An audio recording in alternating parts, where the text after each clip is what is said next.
So can you explain to me, just from the start, how's it different from a regular Lego game? So this Lego game has been kind of in development or fermenting in the back of the mind for like 8 years. So that's when John first came up with the concept, and since then we've been waiting for the technology to catch up with the ideas. So everything that we've learned up until this point with all our games has been poured into this and taken it up to the next level. There are a lot of similar mechanics to the previous Lego games, like building things and all that sort of regular Lego stuff. But what have you introduced that's new using the actual pad? So the toy pad, it's now become like a physical way into the game. So we didn't just want it to be a spawning device, we wanted you to actually have sort of a new controller. So that actually becomes integral to the gameplay. So we have mechanics and abilities which are solely about moving characters around and how you interact with it. It's a really exciting new way to play the game. And when people get hands on it first, what is going to be their initial impression, do you think? Wow. That was mine as well. I mean, you come onto the first time you go down, you see Scooby-Doo riding on the Batmobile with Gandalf chasing around behind him. It's the most surreal thing you've ever seen, or Portal as well. And of course, you know, when friends and family are all sat around playing it together, it's just going to be incredible. Seems like a big project with getting voice actors on board as well. So you have like a lot of the original voice actors, don't you? That's something we can't talk about just now, so that will be later on in the year. Seek us out in a few months' time, and I'm sure you'll be able to pry a few exclusives out then. What about working with people like Joel McHale, and how was that for you? It's incredible, isn't it? I mean, you know, I think everyone in the world knows what community is now, whether it's signing petitions to make sure it stays in the air. I mean, even in Britain, the humour is just great. So getting people like that involved at any level is terrific, and we're just thrilled with anyone who's come on board at all. You know, Christopher Lloyd as well. It's brilliant. He's the Doctor. Everyone just sits there with like these geeky grins, like, try to be professional. Great Scott! Doesn't happen. The great thing that I really like is you guys have come out and said that the toy pad is going to last a long time. You know, you're not just going to bring out a new one next year. So it sounds as though you've had a lot more franchises planned for us. So obviously you probably can't tell me anything today, but can you let us know how many more we have coming or anything like that? All you know is the 14 we got coming, and that's as far as you're getting out of us now. But yes, you're absolutely right. We don't want this to be a one-time investment. You know, I mean, we're asking people to invest in this huge new adventure with us, and asking them to upgrade the Portal year on year. It's not something we want to entertain, so we want you to get it in under your TV, and it stays there for a long time. And last of all, what is your favourite level? Oh, being a Brit, got to say Doctor Who. Having the Doctor in the spinning around in his TARDIS, time and space, it's just incredible. And then having Scooby-Doo jump into the TARDIS, I mean, it's weird, but brilliant at the same time. Thank you so much, guys. This has been LEGO Dimensions. Delivery.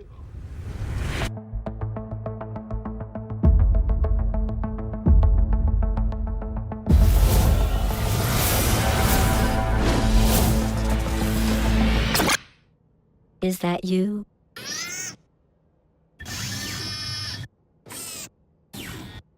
No, you're not her. You're just another unwelcome visitor. Welcome to the Aperture Science Computer-Aided Enrichment Center. I would say it's nice to meet you, but it's not nice to lie. We wish to buy a cake. Why do they always want the cake? So you actually have a cake? Yes, but first, a test.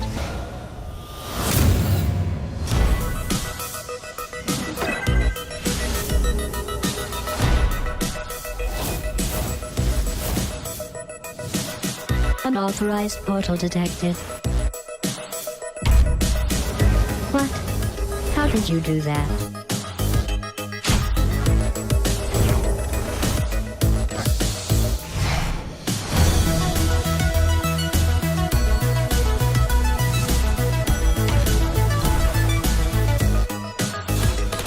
Stop that. That's not how that works.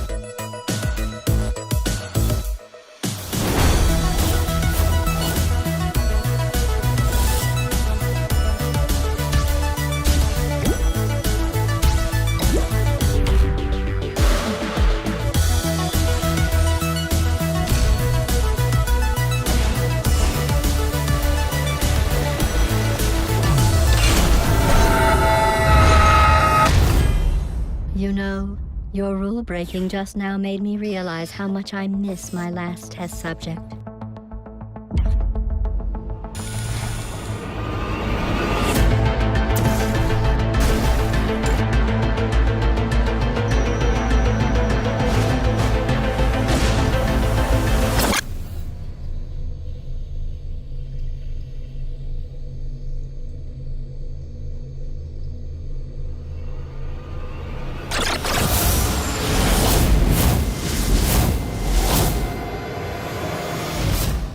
LEGO Marvel Avengers combines all 3 Avengers movies in classic LEGO single-player or co-op style.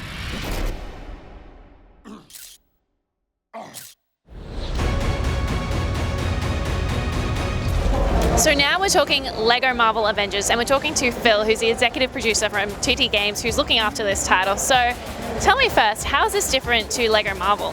So we wanted to do something that was fresh, something that people wouldn't have expected before. So this game actually follows the whole story from the Avengers Assemble right the way through to Age of Ultron, and then we've actually got some content outside of that as well. It's kind of even more. We really wanted to do something that was going to be fresh and exciting for people who are a fan of the first game as well. So something that was going to be different, something they weren't going to expect, and us kind of really digging into the Avengers family allows us to do that. So you have over 100 characters. Are there any sort of niche heroes you can tell us about? Yeah, so we've actually got over 100 original characters for this game. I mean, we've got some fantastic ones in there. The returning favourites, of course, Iron Man, Hulk, Thor, but we've got Quicksilver, we've got Scarlet Witch, Ultron's going to be there, of course, because he's from the film. And then, yeah, some really kind of real fan favourites. We've kind of really, the team do a brilliant job of kind of looking through all the fiction to get something that people wouldn't expect. So I can't get into too many details, but literally, if you're a really, really hardcore comic fan, we really want something that people are going to be surprised about that we've got. So some excellent kind of reveals to come. So obviously you're covering like all of the movies. So how does the story flow then if you're covering a few different movies? So we wanted to do something that's going to be really exciting for people, especially as kind of, you might have seen Age of Ultron recently. So we're actually going to start the game at Age of Ultron with the kind of the battle in the forest, kind of trying to retrieve the scepter, and then we're going to go back to the original Avengers and play through the whole of that and see how this team kind of were formed, if you will, and then we go back to Age of Ultron, so when we can carry on, and then once you defeat Ultron and kind of spoiler there, kind of save the day, you then get the whole of the free play content to explore. So we're going to have open world New York, we've got other open world locations as well, so loads of content, loads of things to kind of explore. Even after you finish the story mode itself, you're just scratching the surface on what we've got to offer.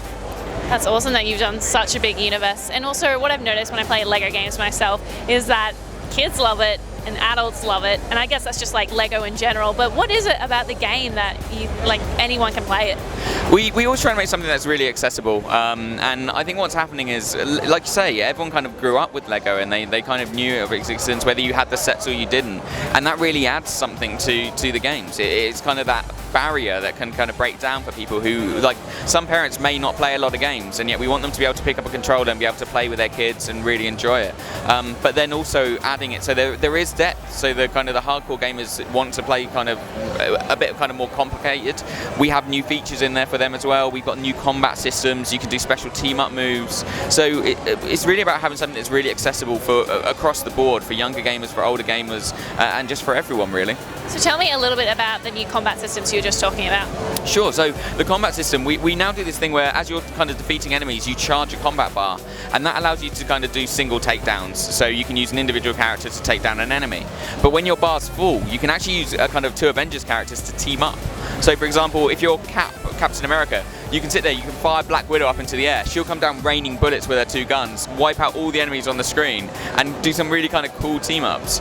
We have some that just kind of look brilliant, but we also have a lot that are just there for fun as well, some really funny kind of takes on things. So Hawkeye pulls out a giant bow and will fire characters in the air, and we want to have a lot of fun, so that you can do those moves if you want to, but if you're a younger gamer and you're just kind of hammering your way through, you can still take down enemies. But if you start to learn these mechanics, start to learn these abilities, you can then start taking people down in a kind of a way cooler way. And who in your game is your favourite character, and why is that? So Quicksilver. So Quicksilver in the game, he's absolutely fantastic. The effects, the way the character moves, his animations, it's all really exciting. My other kind of favourite as well is from the Age of Ultron, you've got the Hulkbuster v Hulk fight, and the team have done an incredible job with that. It really is a big spectacle, so we're going to be really excited when we actually get to show that, because it looks amazing in LEGO. I can imagine like heaps of just LEGO bricks like flying everywhere for that scene. And what other iconic moments do you have? Yeah, so we really kind of want to hit all the big features. So the demo we're showing here is the Battle of New York, the kind of the end of the very first film.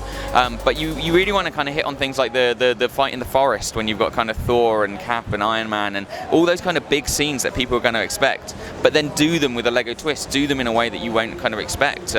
Even things like the iconic kind of Avengers assembled shot on the bridge as they're kind of spinning the camera around. We want to include that just because it's something that's so recognisable. People will see it and go, that's brilliant, but it's in a way that I would never expect. I've never seen that in Lego before.